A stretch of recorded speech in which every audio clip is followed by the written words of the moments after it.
Hello and welcome to the Scratch Coding class. In today's video I'm going to explain all these blocks in 6 minutes. If you haven't already, make sure to subscribe to the channel and let's get started. Okay, so we're going to start in 3, 2, 1, let's go. So first we're going to look at my blocks, and my block is sort of like a function almost. So here's a block here, and then this is define, and we have to put blocks inside this block to actually give it code. So it's basically, you can think of like a program in a program if you want. So we can use ask what's your name and move 10 steps as an example, and then we can go when we can click and we can call this block, and then when I press the green flag it should be moving 10 steps. There we go, and move 10 steps and said what's your name. Very useful in longer programs. And if you did not check out the other videos of this 6-minute series, make sure to do so. Right, we've got music, and this plays a drum. It can be any percussion instrument, in fact, for a certain number of beats, and it's not like seconds, it's a measure in music. So there's a snare drum. Rest, it plays nothing. It's like a weight block, except it's measured in beats. And then we can play a note on the piano here, and we can play that for a certain number of beats. Then we've got we can set our instrument. So this is for to play note 1.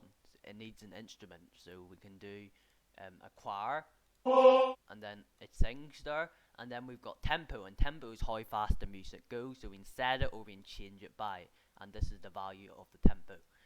And now we're going to move on to the pen function.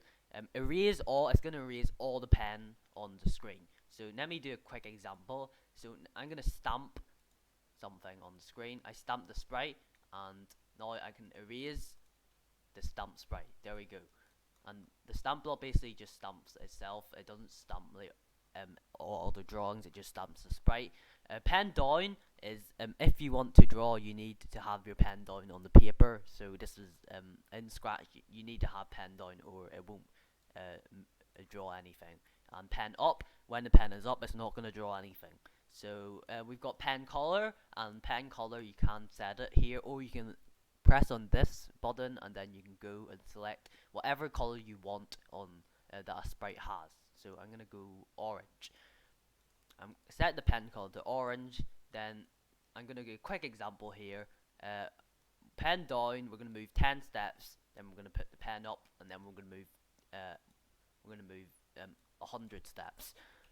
So what basically is going to happen is it is only going to put pen for 10 steps. It's not because the pen is up, it's not going to move for 100 steps. There we go. There's only 10 steps worth of pen here. Here there's absolutely no pen because I put pen up. That's just a quick example. I have more videos on that. And then we've got pen color. You can set it or you can change it, similar to this. And then we've got pen size. It's at the minute the pen is very thin. It's very hard to see, so we can't adjust the pen size and make it a bit thicker. Moving on, we've got the Lego EV3. I do not have the robot right now to demonstrate, and I'm not going to get it because we only have we're quite low on time here. Motors, well, this turns a motor in a certain direction for a certain number of seconds, and I do have videos on this as well if you want more detail. And the robot has different motors that turn in a circular motion. That turns the other way, it's anti-clockwise. Then motor set power, it sets the power of the motor. That's basically the motor speed, how fast it turns. Then position is since a motor is circular, there's a certain number of degrees the motor is at, and this will tell us the degrees, which right now is 0 because it's not connected to the robot.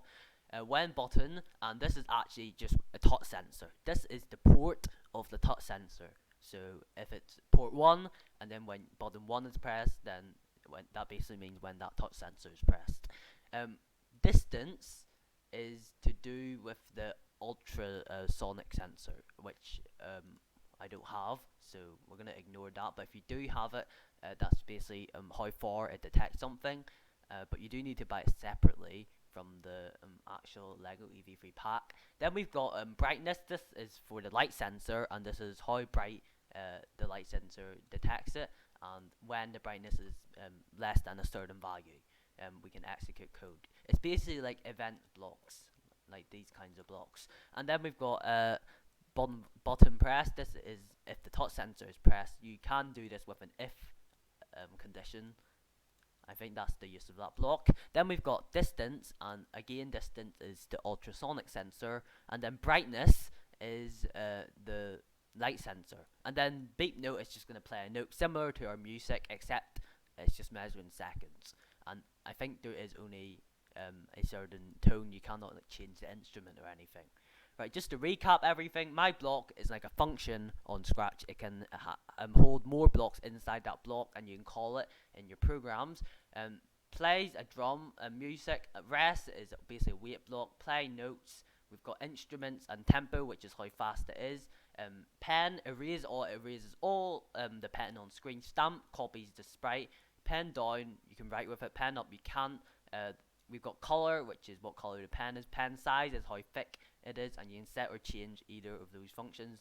And motors will turn in a certain direction if you do that, and this sets the speed of the motor. This is the position in degrees. And we've got these blocks are the touch sensor. If the touch sensor, distance is the ultrasonic sensor, and finally brightness is the light sensor, how bright it is. And that is time up.